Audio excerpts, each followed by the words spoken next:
And since everybody else is throwing a shout out to their state, where are my Texans at in the room? Yeah, right. There you go. You know, luckily for you guys, there's not that many of us because we have a tendency to tear things up. So if you guys go out drinking tonight and get in trouble, call me.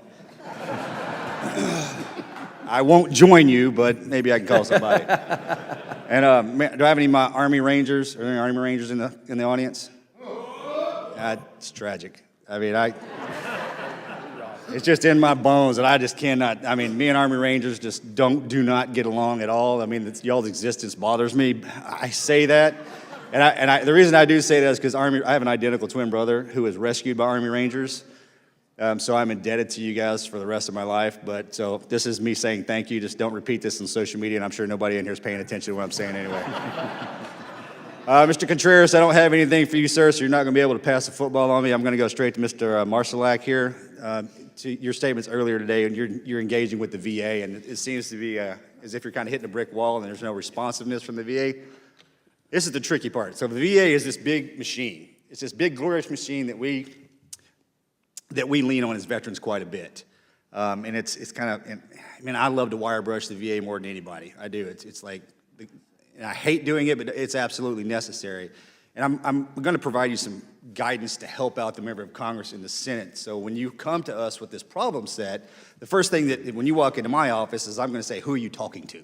Like, I need a name. I need a time frame and a window that you're engaging with the VA, so I can personally, or we can personally, with the chairman and the committee staff's subcommittee, can engage with that particular individual directly, so it didn't get tossed into the abyss and nobody is responsive. Because right now you're pushing a wet noodle up a hill. And I hate to say it, but it's just the absolute truth. So when the organization is engaging with, do that for us, so we can stand alongside you, shoulder to shoulder. You know, one team, one dream, right? All that kind of stuff. And I just wanted you to hear me say that to you. So moving forward, as we come out of this, we're moving into the next phase of VA leadership with Mr. Collins in the direction that he is going to take VA. We can provide guidance to him at our level, and then you come up and into the organization, and we're sitting on this up top and coming down in. We meet in the middle, and the veterans are the ones that you know, glory be to God, we increase our quality of life. Yep? Is that good enough deal for you? Absolutely. Okay. Don't take that personal, Mr. Contreras. That's who I want to go to. And Mr. Easley, do you have anything you want to add? You're not going to come all the way up to Washington, D.C., sit in front of a couple hundred people and not say anything. So I'm going to throw you something. Thank you, Congressman. Yeah, you're welcome, buddy. You look lonely down there. Look, I'm down here on the end, too. They can't see us. I'm just so...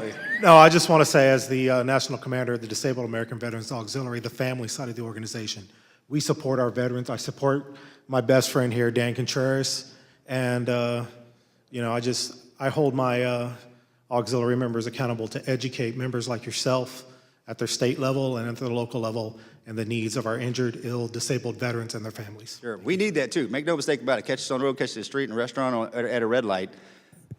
You're the knowledge base that provides information that gives Congress the ability to do our job, and that is legislate, okay? Thank you, Mr. Chairman. I yield back.